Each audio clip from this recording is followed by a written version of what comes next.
Hi everyone. So what I'm going to do today is just walk through session two. We have already met at this point, Thursday, October 27th, but this is really as a refresher for those of you who might not have caught everything that we were talking about.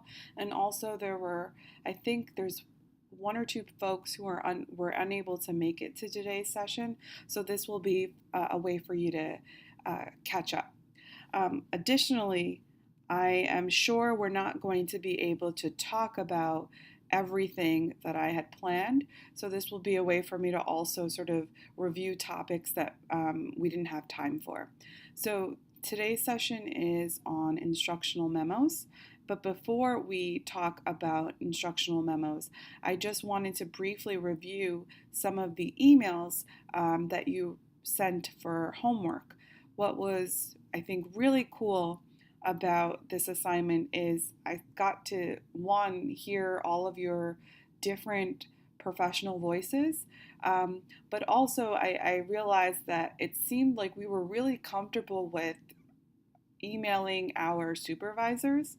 The tone and the clarity was immediate, and some of us struggled more so with emailing people outside of our department. So the write an email to the instructor delivering bad news, that seemed to sort of it was difficult for some of us. So I just wanted to review a couple of samples, and this review process is only to support all of us. There were some folks who were unable to do the email exercise, so this is a way for us to all talk about what works and what doesn't work.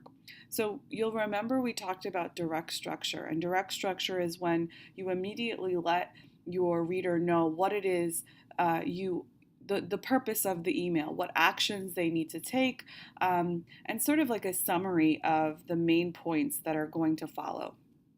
So here is a sample. Hello, Depinder. Professor Walia is inquiring about travel expenses for her travel tomorrow. Below are the available options I provided on how travel expenses can be charged and requested for reimbursement. I thought you should be informed of this inquiry. Please let me know if I can provide any helpful information for her travel. Thank you. So we talked about the strengths and the areas that can be improved. For me, specifically, I thought what was working really well here is how concise it was. I mean, it's a four sentence, one, two, three, four, yeah, four sentence email, which is beautiful if you're thinking about how many emails this supervisor probably gets on a daily basis. The greeting is perfect, right? Hello is professional and respectful for the person that this is being written for. It directly explains the situation in the first two lines, and the use of please is done correctly. So it doesn't feel like it's too begging, or it doesn't make me feel uncomfortable if I'm the supervisor to see that please. It's being used in a professional and correct way. And the only area that I wondered about is if instead of sort of giving me the text of the email, right? So when you say below are the available options, what you're telling me to do is just scroll through and look at the email. Instead of doing that, if you could just here summarize the advice that you did give so that I don't even have to go, if I don't want to, and read the email below. Now that might seem a little nitpicky, but in fact it is a choice that some supervisors might make, in that they don't necessarily want to scroll through the emails. They just want you to summarize what happened during the exchange. So it's just something to consider. And then here are some examples of the indirect structure, and you'll remember this is something I felt like some of us were struggling with. So indirect structure is when you're delivering bad news, but for the sake of maintaining a relationship, you don't deliver the bad news right away. Instead, you offer a context or a buffer, and then you deliver the bad news. So what some of us struggles with is either we didn't deliver the buffer, right? Or in an effort to totally avoid the bad news, we weren't really clear what the bad news was. Or, in other words, in an effort to be super nice and almost try to avoid the bad news, we just didn't say it. So here are some examples of the indirect structure. Good afternoon, Ms. Walia. I understand your frustration, but the only way to process your travel expenses request is through CUNY First. Because the process requires several approvals, it is not feasible to get you this payment by tomorrow. However, if you submit your request today, I will try to expedite it. Please refer to this guideline to submit your request. Thank you, and if you need further assistance, please contact me. Kind regards. So, for me, the strength was absolutely the buffer part, right? The understanding frustration is a perfect way to offer a show of support. And it was really direct in delivering the bad news, right? So this is probably not going to happen. However, I will try my best. To make this process as seamless as possible. And I really loved the link to the travel authorization material. I think it's always a good idea to educate, if possible, without seeming too taxing on the reader. So this is also your way of saying, hey, for the future, maybe this won't happen if you just follow the guidelines, which is great. And then in terms of area of improvement, I wondered if the context portion could be a little bit more buffery. That's not a word. A little bit more buffery if instead of saying, but the only way, we said, I understand your frustration, period. It can be difficult to manage travel plans and the paperwork that comes along with it. And then after that, deliver the bad news. Because I do think the process your travel expenses part in the first sentence here, I do think that's part of the bad news. If you look at what the original writer sent. So for that reason, I wonder if this should go in the bad news portion and just extend the buffer. This is another sample. Good day, Mrs. Thomas. Thank you for your email regarding CUNY First. I apologize for the confusion with the system. I understand your need to get this handled for your trip tomorrow. I would like to assist you in requesting your travel funds to make this process easier. As you may know, the request has to be through the CUNY First system in order for the monies to be generated. I am available all day to assist you. We can go through the steps together at your earliest convenience. Let me know your availability for today. I can come to your office or we can speak by telephone.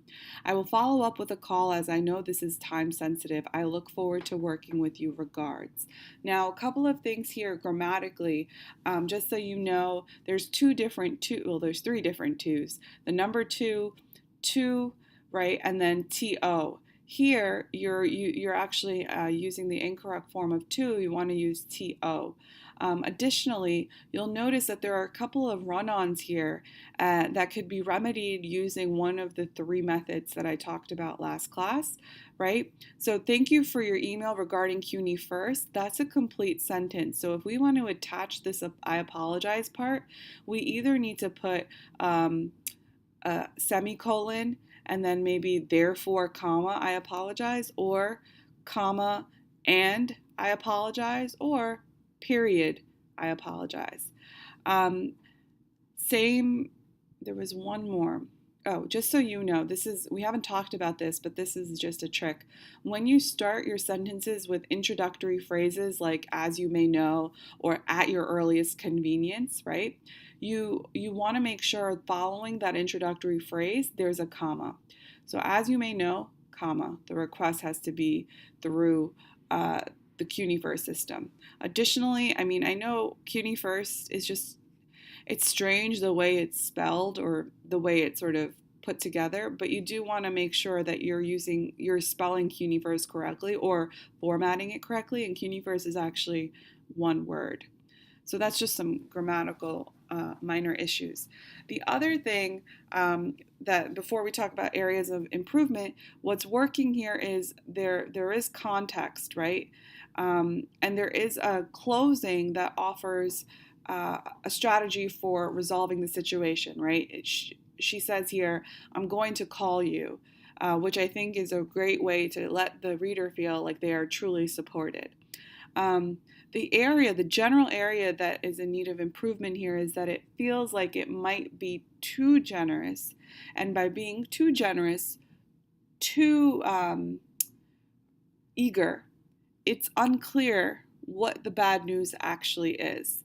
And so we walk through a couple of revisions, right? So, what if instead of saying, you know, uh, thank you for your email regarding CUNY First, we said, this is in response to your question about receiving monies prior to your trip tomorrow.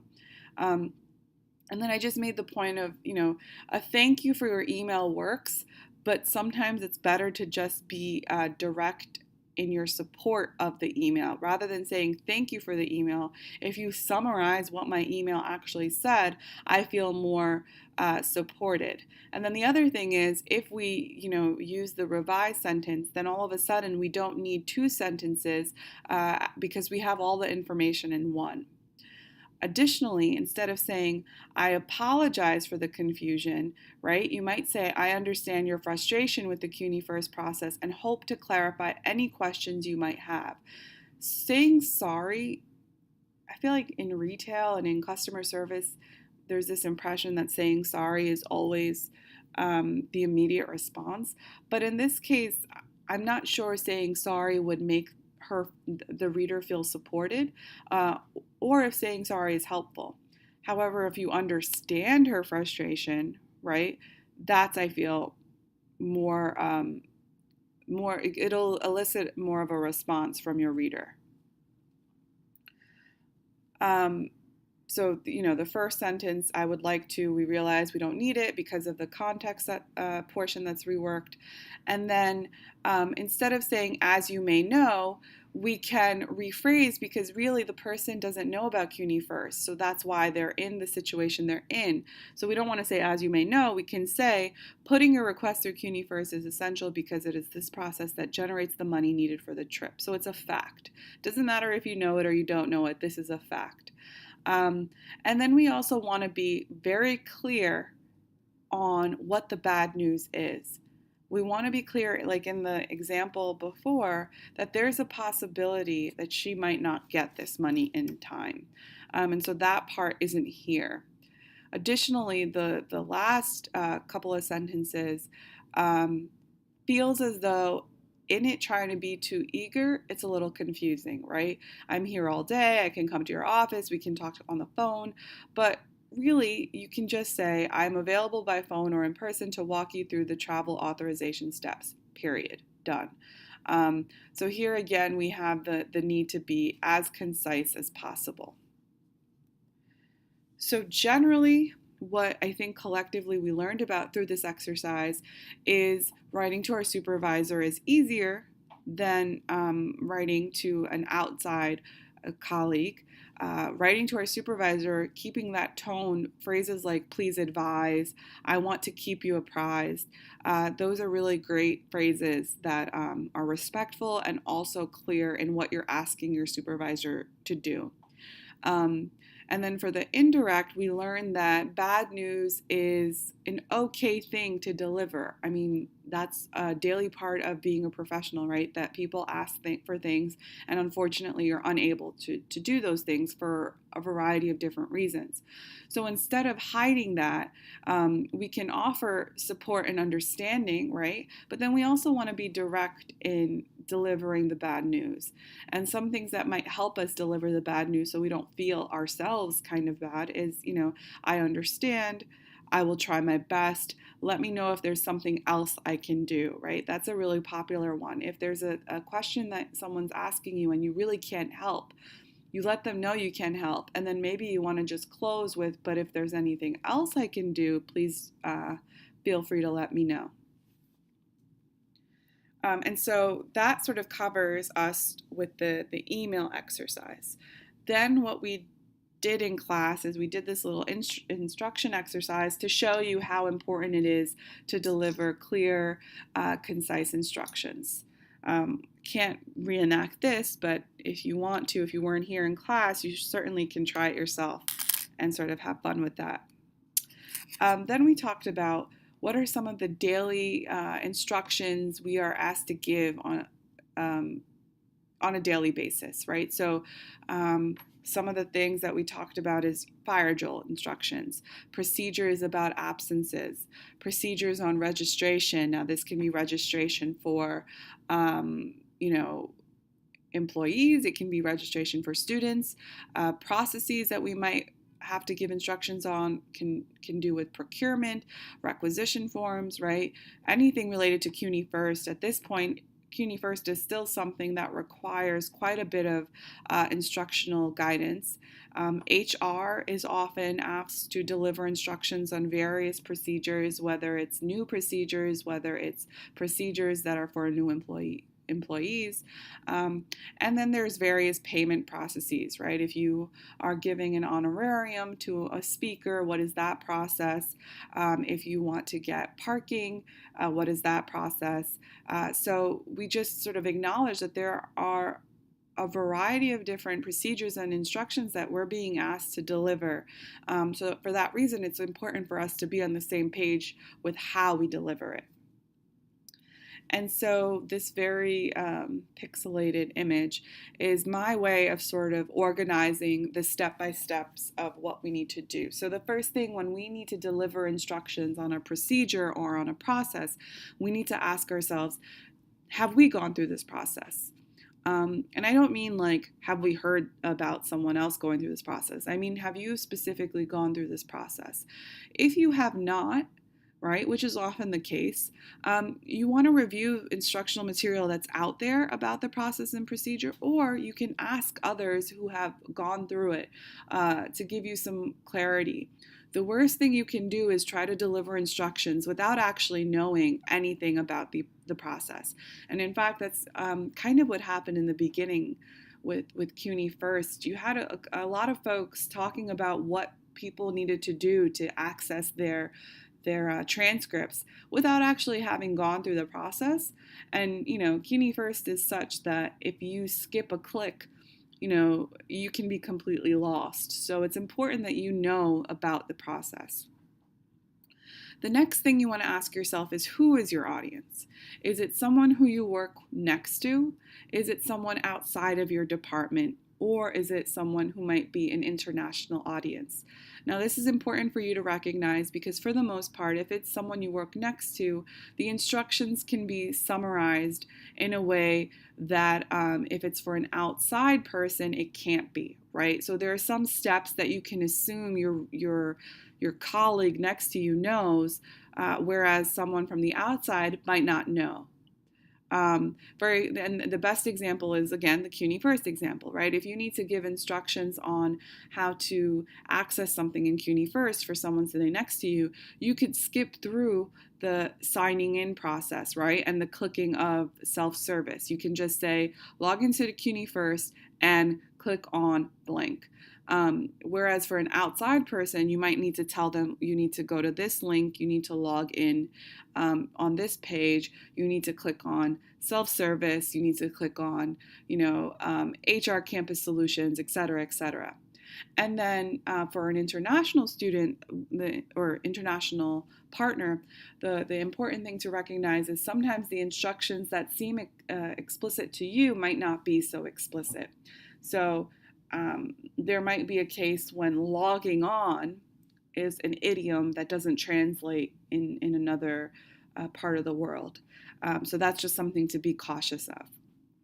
And so we do that, and then we haven't even gotten to the instruction writing part, right? So we familiarize ourselves with the process, we ask ourselves who is the audience, and then we begin to organize the instructions. And the instructional memo or the instructional email needs to really be a couple of pieces, right? So we want the introduction, and the introduction tells the reader, right, why they need to follow these instructions, right? What's at stake, and what it is specifically that they're going to be explaining. Additionally, within that introduction, you want to let your reader know any requirements so that before they even get into the process, they know whether they have the tools necessary. And so something immediately that I think of when I'm giving examples for this is if you're giving instructions on how to download something for the computer, right, you need to let them know what software they need to already have, what version of Mac they need to already have, so that they don't get frustrated when they find out that they've gone through the process and still it didn't work. So that's the introduction. Then the next thing you want to think about is this process, can it be divided into stages, right? Can it be divided into beginning, middle, and end? Or, this building, this building, this building, or, level one, level two, level three. And then what are the physical steps within each of these stages? And then finally, a conclusion that can be very short, but that you're just letting your reader know what they should do once they've completed the procedure, right? This is an important part because sometimes, what you'll get when you give instructions, if it's not done correctly, is an email from the person saying, okay, I did this, now what, right? So to avoid that email, you can say, once completed, please email me, or once completed, you will immediately receive a response, so that you don't have to sort of clutter your inbox with, meaningless questions. Okay, and so I try my best to pair sort of like logical construction with grammatical things you should be aware of. And so when delivering instructions, there are two things I see as being really important. Understanding the difference between active voice and passive voice, and also understanding how prepositional phrases work. So active voice is when the subject performs the action of the sentence, right? So the manager wrote the report. It's the manager who's performing the action of writing. Passive voice is when the subject is unclear, or it seems as though the action of the verb is happening to the subject. And that simply is because the action comes before the subject. So you'll see here the report was written by the manager. The manager is coming after the verb was written. And so in business writing, it's always recommended that you use active voice, but in instructional writing, it's a necessary component, right? You want to make it clear that the subject is always the one performing every action that you're giving. And so these are some examples. I won't go through them, but these are the examples that are in passive voice. And then we sort of worked through them and figured out how to correct them and make them into how to activate them.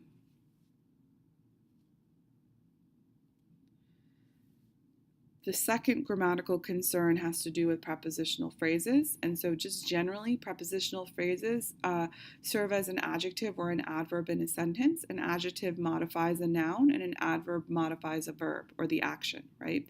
Another way to think of it is a prepositional phrase will answer the question which one, how, when, or where.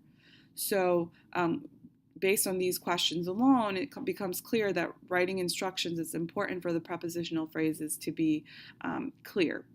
And so here are some examples. The book on the bathroom floor is swollen from shower steam. Which book? The one on the bathroom floor. Before class, Josh begged his friends for a pencil. When did he beg? Before class. And so in class, I handed out a sheet of common prepositional phrases. It's okay that we don't have time to really go through this at length. This is more something I just want you to be aware of as you're doing your homework assignment. And I'll notice if it's something that we need to really talk at length about based on your responses. So, what we did in class is a sample instructional exercise together. We are going to write instructions for a new colleague on how to obtain a Lehman College ID. So we went through the steps that I outlined, right? What do we know about this process? I let you know that I didn't really know much about the process because I did get an ID, but I didn't remember the process. So, we researched, we asked each other, and then maybe if we had time, we could even go through the process ourselves. We asked ourselves, who is the audience? The audience is a colleague, but it's a colleague that's new. So there might be things that we need to explicitly explain to them, like the EMPLID or Schuster Hall, right? We needed to ask ourselves, what are we explaining? Why is it important that this colleague get the ID? Is there any requirements? And are there stages to this? And so the first, why is it important? Well, it's important because technically on campus you should always have your ID. If you need to pick up any checks, you need your ID.